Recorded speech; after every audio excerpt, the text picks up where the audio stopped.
Voici une petite présentation du meilleur travail pratique dans le cours IFT 1004 Introduction à la programmation pour l'année 2021-2022. Le travail a été réalisé par Jacob Robert Charbonneau, André Timothéatos et Raphaël Artaud. Donc si on se lance, on peut d'abord paramétrer la partie en faisant une carte par exemple de taille 5 par 5 avec 6 trous et on peut choisir des joueurs humains ou ordinateurs jusqu'à un total de 6. Donc on pourrait faire jouer 2 ordinateurs contre ou 2 humains, mais allons-y avec un humain contre un ordinateur. L'équipe a ajouté un guide comment jouer qui est très détaillé et qui montre tous les détails de leur travail.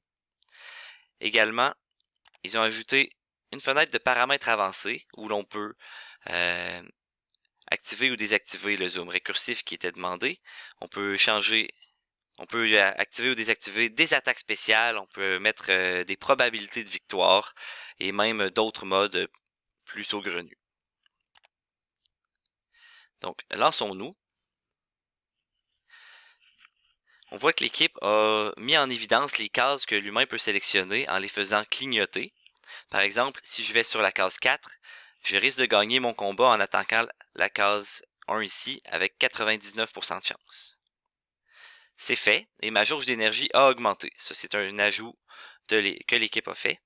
Je vais continuer jusqu'à ce que j'ai une jauge remplie. Faut pas oublier non plus que l'équipe a amélioré grandement l'intelligence artificielle des joueurs ordinateurs et a remporté un tournoi d'intelligence artificielle contre la deuxième meilleure équipe du cours.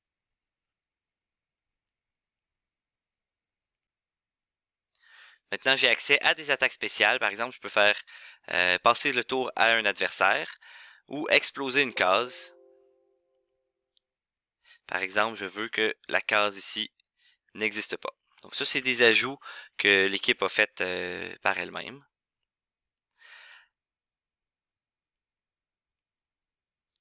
Également, on a une interface bleue beaucoup plus agréable que l'interface qui était suggérée.